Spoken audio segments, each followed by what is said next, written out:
young people and homelessness is an issue that's goes back at least 150 years, no, maybe almost 200 years. As soon as cities began to develop during the Industrial Revolution in this country, there were people who came to cities and were working in factories, and they weren't always,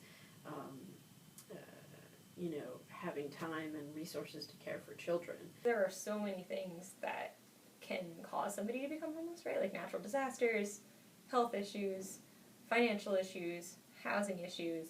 Not having a home, not having a place to, to have a place to study, that's a huge issue. There's the kind of peer pressure issue, that they don't want their peers to know that they're different, or that they don't have a home.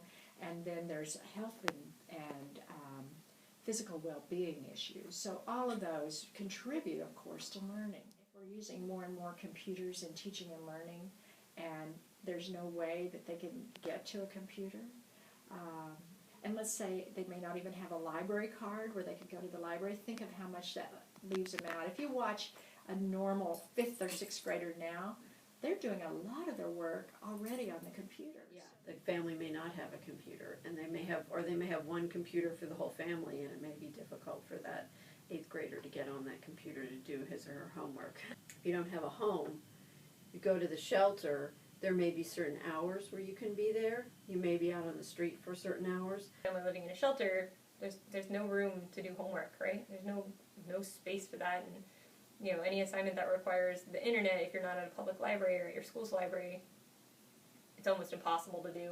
But I think it's increasingly the case that people see having a computer as a necessity because it connects you to others. And there are some schools too that make sure all their kids have now iPads. But see, that would be one. Again, it's for everybody, to be sure everybody has an equal base. So that would certainly take in a homeless child if you had a school that was doing that. Yeah.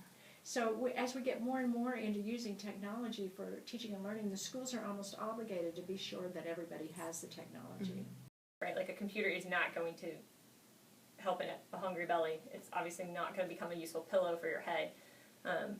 But if we start to see access to technology as a human right, access to the internet as a communication right, then I think that's sort of the policy shift we need to start thinking about in the 21st century as we continue on in an age of information.